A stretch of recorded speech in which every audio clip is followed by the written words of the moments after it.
For today, we'll be discussing chimney and machine foundation. First, we'll talk about chimney or draft system. So, una sa lahat, ano ba ang draft? Draft is the pressure difference between the absolute gas pressure at any point in a gas flow passage, like sa furnace, chimney, o economizer, and the ambient atmospheric pressure. Ibig sabihin, ito yung pressure na tumutulak sa mga flue gases para makalabas ng system. Plenum naman ang tawag kapag ang pressure sa loob ng system ay mas mataas kaysa sa atmosphere, pero kapag mas mababa, ang tawag ay vacuum. Chimney, ito ang gas passage, usually gawa sa bricks or concrete na ginagamit to expel flue gases palabas sa atmosphere. Kapag steel type naman ang chimney, ang tawag dito ay stack. Breaching, ito naman ang duct na nagko-connect mula sa furnace papuntang chimney para dalhin ang combustion products. Chimney effect or stack effect, ito naman ang movement ng air papasok at palabas ng chimney or flue gas stack. Nangyayari ito dahil sa buoyancy, which is caused by the difference sa density ng hot air at ambient air. Hot air rises, kaya napupull out yung flue gas pataas. Now moving on to the formulas. The pressure difference or draft pressure in the chimney pulls air and flue gas mula boiler or fireplace palabas sa chimney. Ito yung formula. Delta P is equals to PA or the density of air minus PG, density of the flue gas. Ibig sabihin lang nito, kung mas mataas ang density ng air kaysa sa flue gas, may positive pressure na nagtutulak sa gas pataas. Next is the formula for driving pressure.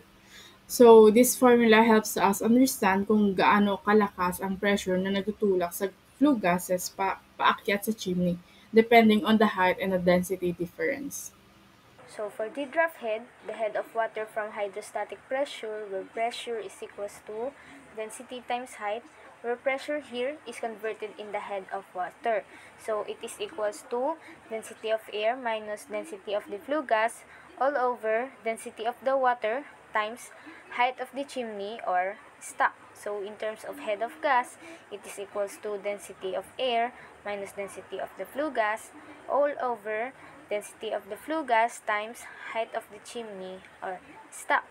So next, draft loss in terms of head loss of gas, it is equals to F times height of the chimney times ideal velocity of the flue gas all over 2 times observed gravitational acceleration times diameter. So it is the diameter of the chimney or the stack. So in terms of head loss of water, same lang siya ng formula, pero i-times mo siya sa density of the flue gas all over density of water. So next.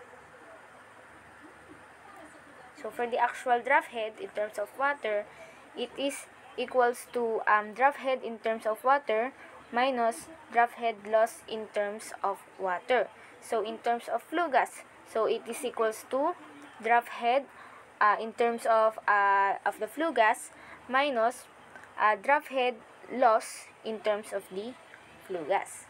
So next we have ideal or theoretical or design velocity of the flue gas. So it is equals to 2 times observed gravitational acceleration times draft head in terms of the flue gas square root. So, next naman is yung size na dadaanan ng gas, which is the chimney or the stack diameter. So, madedetermine natin yung diameter of a stack using the continuity equation. We have Q, the volumetric flow of the gas is equals to the area of the ducting times the velocity of the gas. And then, na-derive yung formula ng stack diameter kapag in-expand pa natin yung continuity equation, which is yung volume flow rate is equals to the ducting area multiply sa actual velocity of gas. Ngayon, sa piping, yung area ng duct is laging ginagamit is circular. Kaya pi over 4d squared yung area multiply to actual velocity of gas. Kaya we have a formula of diameter is equals to the square root of 4 multiplied to the volume flow rate of the gas over pi multiplied to actual velocity of gas.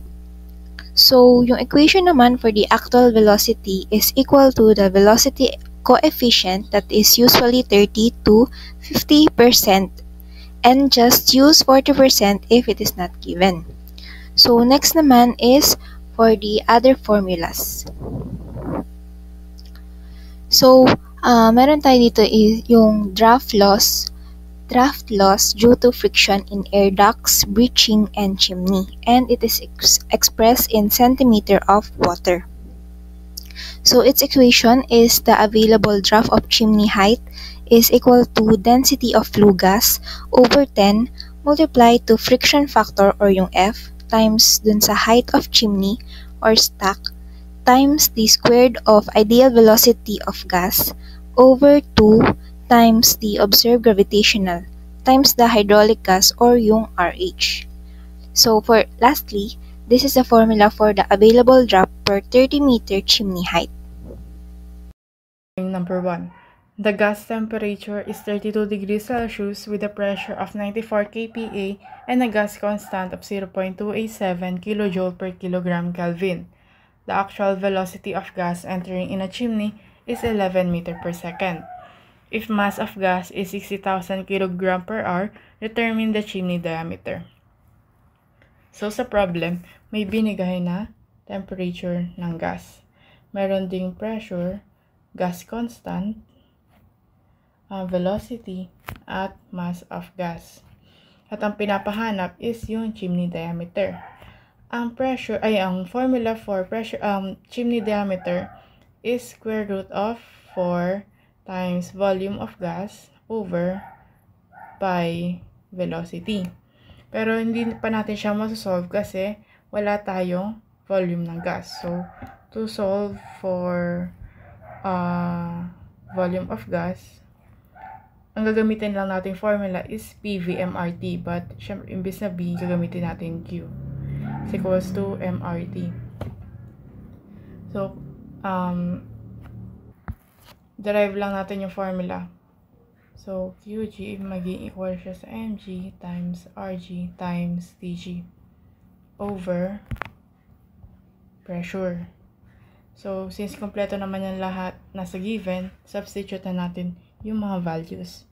Yung mass is 60,000 kg per hour times, i-convert na natin siya sa seconds. So, sa 1 hour, merong 3,600 seconds times gas constant na 0.287 kJ per kilogram Kelvin times temperature na 32 plus 273 na para makancel natin yung Kelvin over pressure na 94 kilopascal or kilonewton per square meter. So, cancel muna natin yung mga units. So, cancel yung R, yung kilogram, yung Kelvin, at yung, ito kasing kilojoule is kilonewton times meter lang naman. So, cancel na din yung kilonewton. Matitira cubic meter at second. So, calcu, ang lalabas dyan is 15.5204 cubic meter per second. So, may volume na tayo. Kaya, masasolve na natin yung diameter. So, diameter, substitute lang yung mga values. 15.5204 cubic meter per second over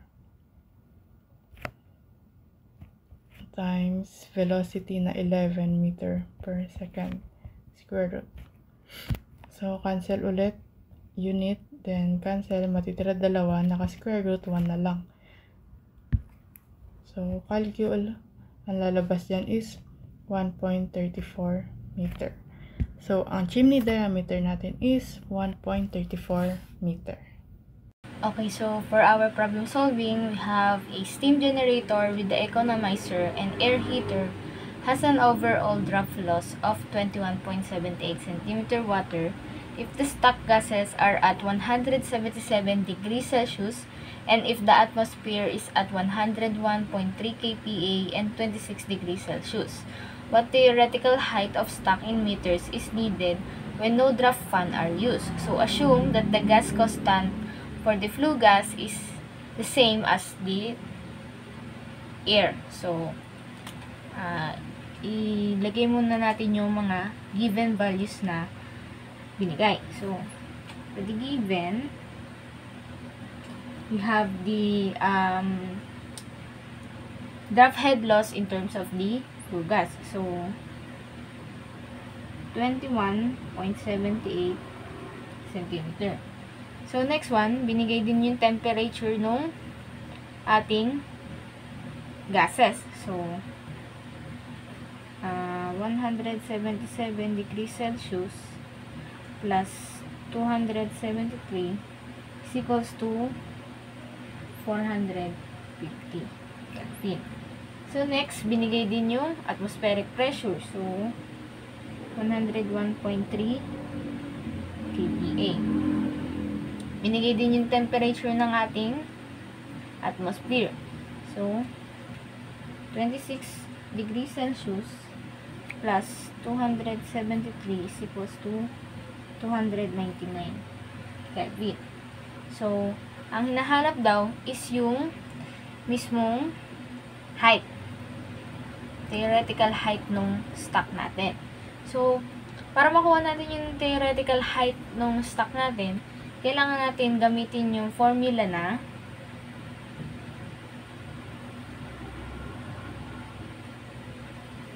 delta P is equals to density of air minus density of flue gas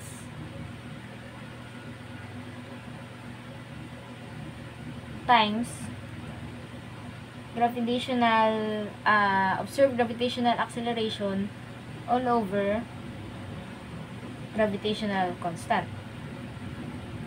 times yung height ng stock natin. So, ito yung mismong hinahanap sa problem natin. So, i-derive lang natin yung formula. So, HC is equals to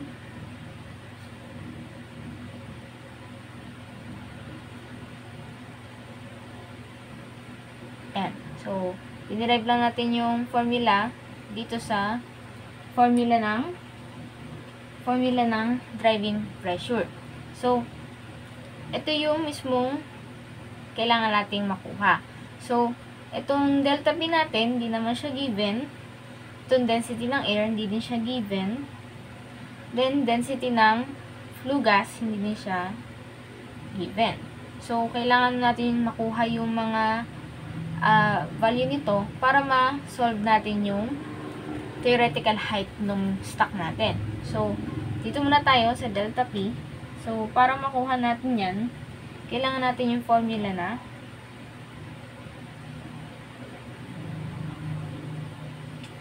yan. Density ng water times G times yung mismong draft head loss in terms of the water. So, lagyan lang natin yung mga values niyan. So, for the density of water, meron tayong 1,000 kilogram per cubic meter. So, times natin siya sa G. So, liter to. So, kailangan yung unit din natin is liter. So, 9.81 meter per second squared times yung HFW natin na 21.78 cm. So, kapag ginawa mo siyang meter, meron tayong 0.2178 meter. So, 0.2178 meter. So, solve lang natin tong delta P natin.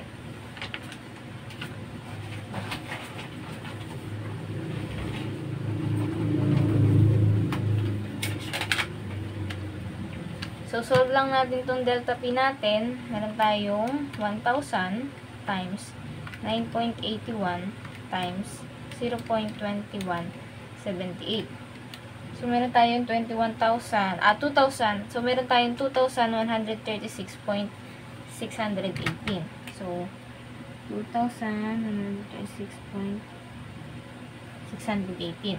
So, yung unit niyan is makakancel to. Matitirang meter. So, kilogram per meter per second squared. So, Pascal. Tapos, after nyan, yan. After nyan, kukunin natin yung density ng air. So, para makuha natin yung density ng air, kailangan natin yung formula na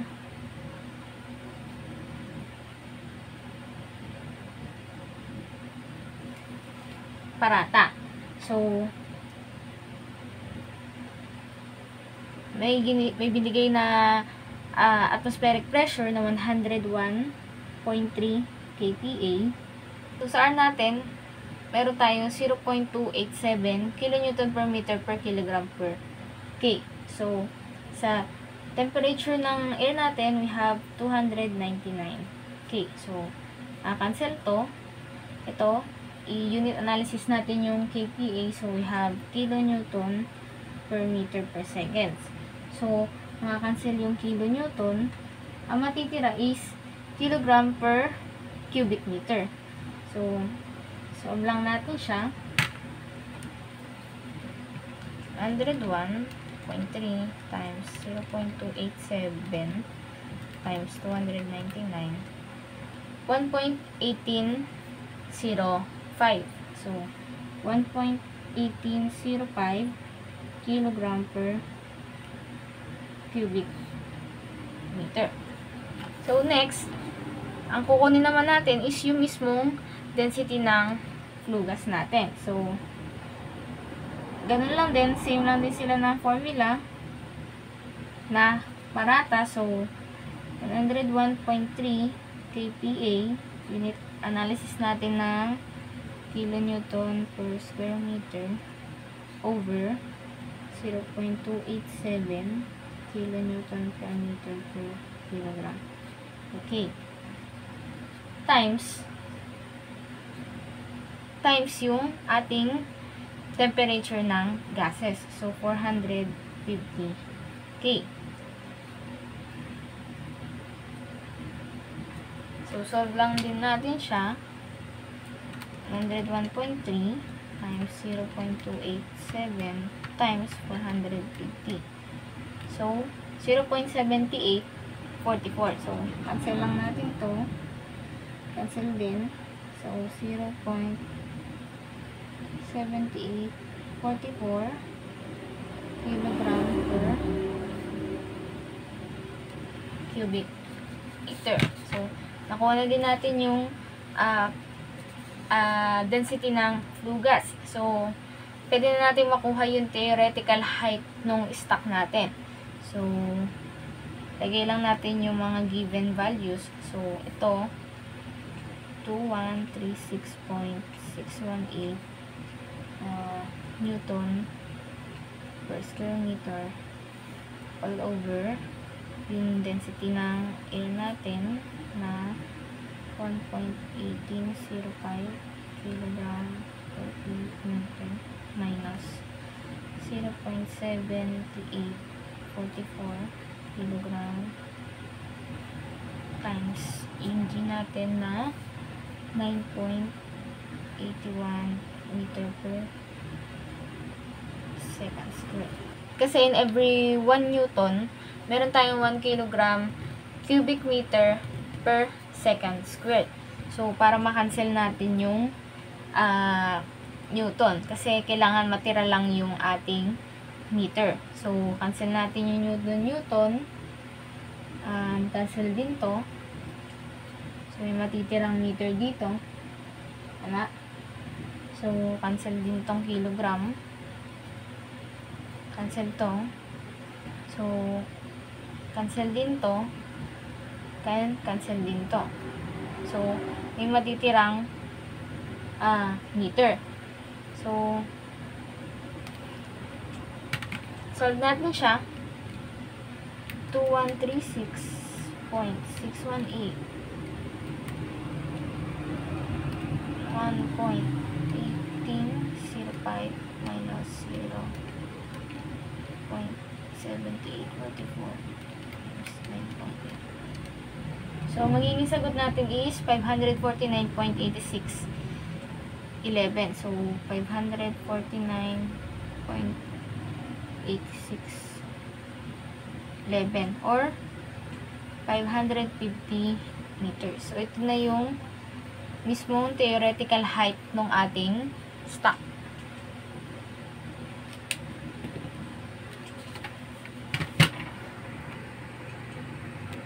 For the next problem, the actual velocity of gas entering in a chimney is 5 meters per second. The gas temperature is 25 degrees Celsius and pressure of 97 kilopascal with a gas constant of 0.287 kilojoule per kilogram Kelvin. Determine the chimney diameter if mass of gas is 53,000 kilogram per hour. So, ano nga ba muna yung formula ng ating diameter or diameter ng chimney or stock? So, D is equals to the square root of 4 multiply sa volume flow rate ng gas all over yung pi multiply sa actual velocity of gas. So, dito sa ating given, ang meron lang tayo is pressure, temperature, actual velocity. So, pwede na natin substitute dito later on. And then, yung gas constant and then the mass of the gas. So, unahin muna natin hanapin yung density ng gas para makuha natin yung volume flow rate. So, first is the density of gas. Equal to sa pressure over yung gas constant ng gas times the temperature of gas. So, substitute natin yung mga given. So, we have 97 kilonewton per square meter all over 0.287 kilonewton meter all over kilogram Kelvin times 25 plus 273 yung temperature ng gas Kelvin din. And then yung density is equal to 97 over 0.287 times 25 plus 273 is 1.1342 kilogram per cubic meter. So, mag-cancel tayo ng mga kilonewton, Kelvin, kilogram per cubic meter. Yung natira. So, next naman is we have our density. And then sa density, makukuha natin yung volume flow rate is equals to mass over density. So, yun yung next natin gagawin. Mass over the density. So, equal to sa yung mass natin dito is 53,000. This one. 53,000 kilogram per hour. All over nakuha natin density na 1.1342 kilogram per cubic meter. Dahil yung yung ating actual velocity is in naka-seconds, then to-convert natin itong hour into seconds. Every 1 hour, 3,600 seconds. So, ang ating volume flow rate is equals to 12.9803 cubic meter per seconds. So, cancel ng unit. And then, so, meron na tayong volume flow rate, kaya makukompleto na yung ating formula dito sa kung ano yung sa diameter ng chimney or stock. So, substitute natin. So, 4 times 12.9803 cubic meter per seconds all over pi times velocity. Okay, velocity is 5 meter per second. So, yung diameter ng ating chimney is equals to 4 times 12.9803 divided by times 5 is 1.81 or 1.82. 1.82 meter.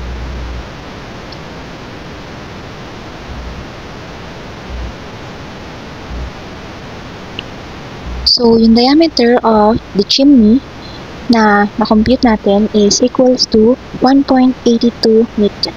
So, ganun kadali ang mag-solve ng problem regarding sa chimney. Let's now move on to our next topic, machine foundation. So what is a machine foundation? Machine foundation is a solid concrete mass located beneath the superstructure of vibrating and rotating machines, like engines or compressors during installation. It provides the support and stability needed so the machine operates safely and without excessive vibration. Sa madaling salita, ito yung base kung saan nakakabit ang makina. And it's not just any base. It's specially designed to handle both the static load and the kinetic forces. Kaya kapag mali ang design or mahina ang foundation, maaaring mag-shake ang machine or masira ang alignment, which can cause damage over time.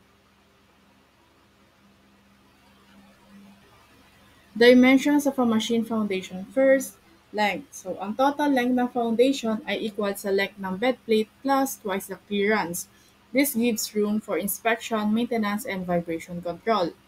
For upper width, equal siya sa width of the bed plate plus twice again the clearance. This ensures that the machine has enough side clearance para safe at stable ang pagkakalagay. Third, yung lower width. So, this helps determine kung gaano kalapad ang base ng foundation para hindi ito lumubog or matumba. It considers both the weight and the strength of the soil. So next is the weight of the foundation. So the foundation block's weight is typically designed to be several times, 3 to 5 times, the weight of the supported machine to reduce vibrations and ensure stability. So the primary reason for a heavy foundation is to minimize vibrations transmitted from the machine to the surrounding structure and ground. So the additional mass of the foundation helps to dampen vibrations, reducing their amplitude and preventing them from becoming problematic. So, may ginagamit tayong mga formulas dito, no? So, we have weight of the foundation is equals to 3 to 5 times weight of the engine. So, for the empirical formula for foundation weight in kilogram force, it is equals to C times Fe times square root of N, where C is the empirical coefficient. So, sa empirical coefficient, meron tayong mga ginagamit na given value. So, for the vertical, we have C is equals to 0.12 to 0.15. For horizontal, we have 0.23 to 0.25 for single acting. So, for double acting naman, for the horizontal, we have 0.20, and then for the twin tandem, we have 0.13. So next, for the empirical formula, based on brake metric horsepower, so it is equals to K, where K is the weight of the foundation, times brake metric horsepower. So note, the weight of steel bar reinforcement is 0.5% to 1% of the weight of the foundations. So, dito sa baba, meron tayong mga given conversions.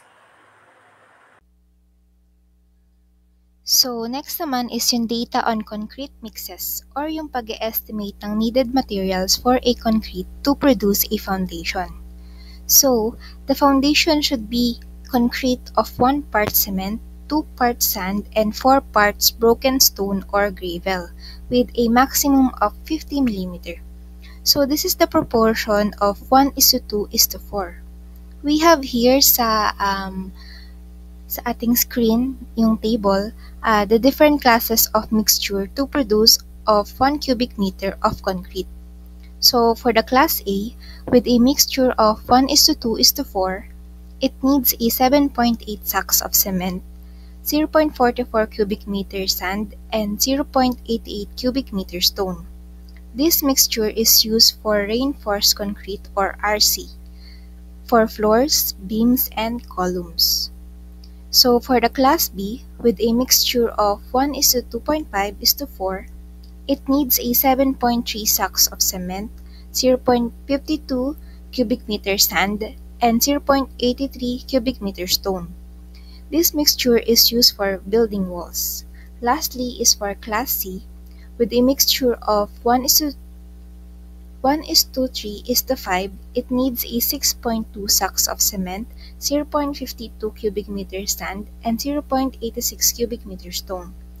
This mixture is used for foundation and footings. Next naman is yung volume of foundation. Saan nga ba gawa yung foundation? So, gawa to sa concrete reinforcing bars. Yung concrete has a certain mixture pag naghahalo na. So, yung volume of the foundation is equals to length times width times height. But we can also determine the density of the concrete because it is a solid material. And then the concrete naman is a mix of aggregate, sand, cement, and water. So we can also determine its weight. So we can conclude that the weight of the foundation is equal to the density of the foundation depending on the material or class of the concrete used to multiply to the volume of foundation. Or yung weight ng foundation is equal to density ng foundation times dun sa volume ng foundation. Kaya dito na-derive yung formula for the volume, which is weight of the foundation over the density of the foundation. So for class A, B, and C, just use 2.66 metric tons per cubic meter as the density. If no class is stated, just use 2.406 metric tons per cubic meter. So for our sample problem, we have a foundation measures 12 feet by 14 feet by 16 feet. Find the number of sacks of cement needed for 1:2:4 mixture. So as I have mentioned earlier, 1:2:4 is a class A mixture. Then we have to calculate the number of sacks needed for making the concrete foundation. First is we need to find the volume of the foundation or yung VF. So yung formula nito ay VF is equals to length times width times height, which is equal to 12 times 14 times 16 feet. So yung value ng ating volume of foundation is equals to 2,688 cubic feet. Now, we need to convert this volume into cubic yards. So, for every 1 cubic yard, meron tayong in every 1 cubic yard of concrete, meron tayong value ng 27 cubic feet. So, yung VF or yung volume is ito times natin sa 1 yard over 27 cubic feet. So, equal to sa 99.5556 cubic yard of concrete.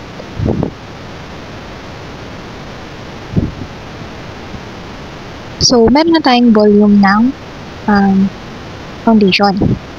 So, next naman is for every 1 yard of concrete. So, ulit natin. In every 1 cubic yard of concrete,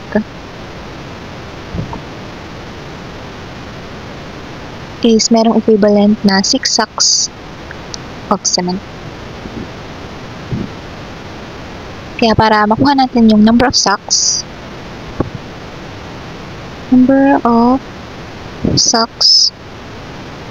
is equals to 6 times 99.556 cubic yard of concrete. So, equals to sa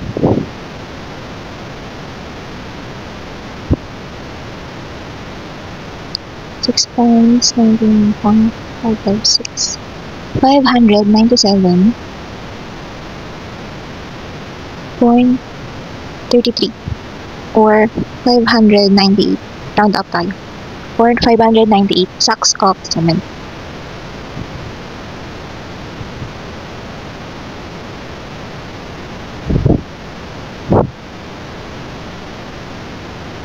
So, yung nakuha nating sacks of cement is equals to 598. So, for the next problem, what is the required base with the unit of square feet of the foundation to support an engine with specific speed of 1,200 revolution per minute and weight of 11,000 kg? Assume bearing capacity of soil as 48 kilopascal. Use 0.12 for the empirical coefficient. So, first we need to find the safe base area. So to solve this, our formula is equal to the soil bearing, or i-assume natin yung SB, or ito, bearing capacity of soil, na may 48 kilopascal is the bearing stress. Kasi wala namang na-mention na factor of safety sa ating problem. So, yung formula na gagamitin natin is SB is equal to the weight of foundation, or yung WF, plus the weight of machine, or WM, all over the area. So, this formula, we need to solve muna yung weight of yung weight of the foundation. Kasi meron na tayong given na for yung weight ng machine, which is 11,000 kg. So to solve this, yung WF, or yung weight of foundation,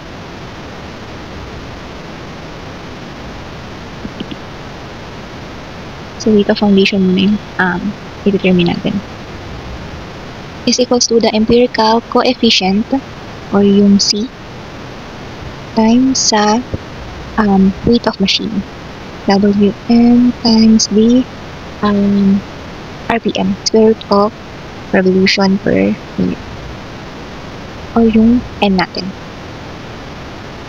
So, substitute natin yung mga values. We have 0.12 times 11,000 kg times square root of 1,200 RPM. So, for the weight of the foundation, it is equal to 0.12 times 11,000 times square root of 1,200. So, we had value of 45,726.1413 kilogram force.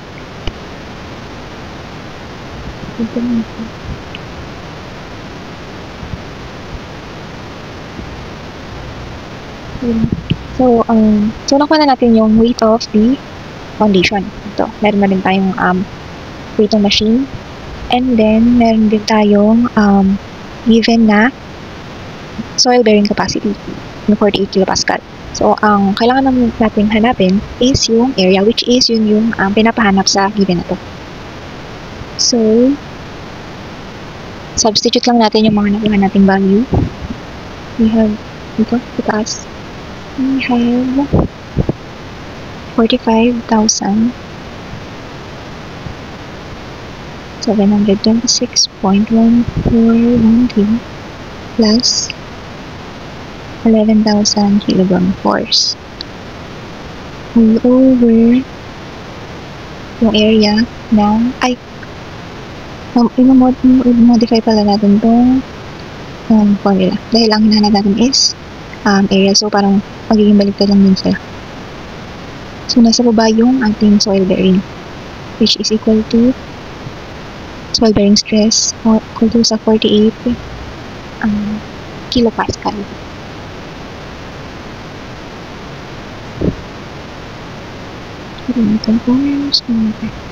So, para cancel natin and makuha natin yung feet, square feet into square feet, kailangan muna natin siyang i-convert. So, we have in every 9.81 Newton, we have 1 kilogram force. Multiply sa 1 kilonewton over 1,000 Newton. And then, baba natin ito.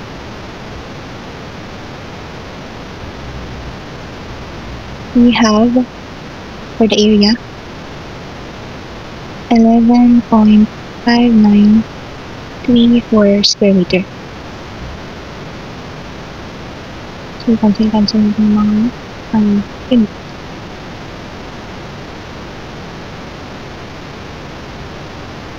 So, natira na lang is square meter. So, dahil square feet yung hinahanap, times natin to into 3.28 feet over 1 meter. So, yung value ng ating area, base area, is equals to 124.726 square feet. So, ganun na kadali ang mag-solve ng area and then the number of sacks in regarding sa machine foundation. So for our problem solving, we have a batch of concrete consisted of 200 pounds fine aggregates, 350 pounds coarse aggregates, 94 pounds cement, and 5 gallons water. The specific gravity of the sand and gravel may be taken as 2.65 and that of cement as 3.10. What was the weight of concrete in place per cubic foot? So, ilagay muna natin yung mga given. So, given, we have weight of aggregates. So, 200 pounds.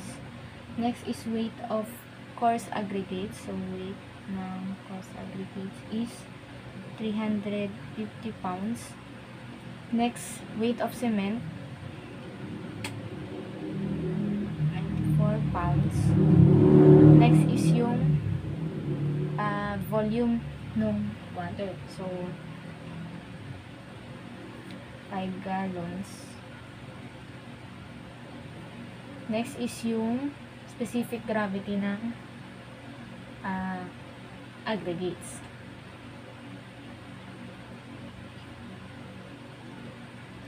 Specific gravity ng cement. And yung yan. So, for step 1, syempre, kailangan natin isolve yung volume of water. So, kailangan natin i-convert yung binigay na volume dito na gallons to cubic feet. So, for our solution, yung 5 gallons daw, ko-convert mo siya into cubic feet. So, every 1 gallon, meron tayong 0.13368 cubic feet. So, para makuha natin yung volume ng water. So, 5 gallons, 0.13368. So, meron tayo 0.6684. So, cancel, cubic feet. So, next one, kailangan natin i-calculate daw yung VA. So, kailangan makuha natin yung ating density ng aggregates. So, density ng aggregates is tong specific gravity times natin siya sa 62.4 pound cubic feet. So 2.65 is 2.4 pound cubic feet. Bali 2.65 times 62.4, 165.36 cubic feet. So, solve din natin yung total weight ng aggregates. So, yung total weight ng aggregates, 200 pounds plus 350 equal siya sa 550 pounds. So, next, para makakuha natin yung VA niya, WA over PA. So, yung WA natin na 550 pounds over yung PA natin na 165.36 pound cubic feet. So, makakancel itong pound. Yung sagot is 350 over 165.36. 3.3261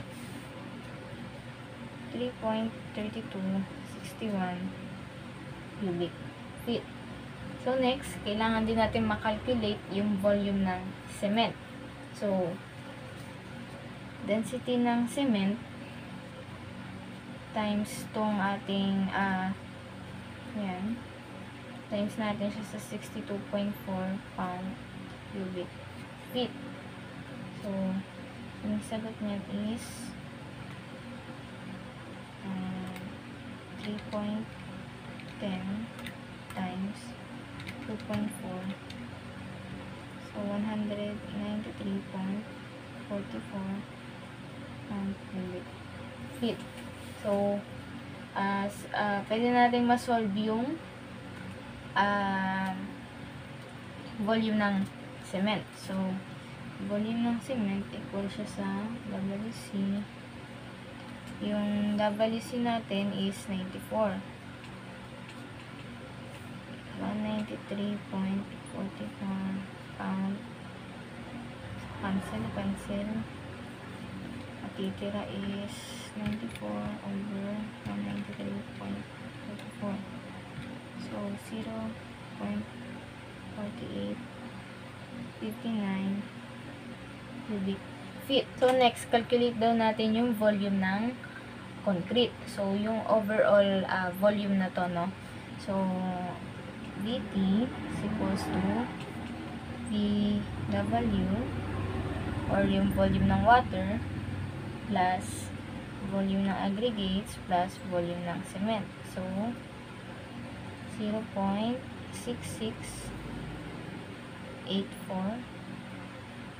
cubic feet plus 3.3261 cubic feet plus 0.4859 cubic feet. So, total volume niya is 0.6684 plus 3.3261 plus 0.4859. So, meron tayong 4.4804 cubic feet. So, next, kunin natin yung total weight ng concrete. So, total weight ng concrete o siya sa weight ng water plus weight ng aggregates plus weight ng cement. So, 5 gallons times natin siya sa 8.345 pound cubic feet. Parang kinonvert lang natin siya. So, plus 550 pounds plus 94. pounds. So, sorry. Gallon pala to, gallon. So, makakancel yan, gallons. So, ang matitira is yung pounds. So, 5 times 8.345 plus 550 plus 4. So, 685.725 yung total weight ng concrete natin. So, pounds. So, next step, kailangan natin makuha yung weight ng concrete in place per cubic feet. So, makukuha natin yan via total density is equals to total weight over total volume. So, 685.725 pounds all over 4.480 per cubic feet. So, yung sagot niyan is 685.725 4.4804. So, magiging sagot is 153.04995 cubic feet or 153 cubic pound per cubic feet. So, ito na yung ating weight ng concrete. Approximate weight of the engine if the weight of the machine foundation is 35,000 kg. So, ang given lang sa problem is yung weight ng foundation. At ang pinapahanap is yung weight ng engine. So, makukuha natin yung weight ng engine dito sa formula ng weight ng foundation. Kasi ang weight ng foundation ay equal sa 3 to 5 times weight ng engine. So, kailangan lang natin siya i-derive para lumabas. So, FE ay magiging weight ng foundation over 3 to 5 pero ang gagamitin na lang natin is yung 4 na lang. So, substitute 35,000 kilogram over 4. So, ang lalabas dyan is 8,750 kilogram. So, ayun na yun. Ayun na yung weight ng engine.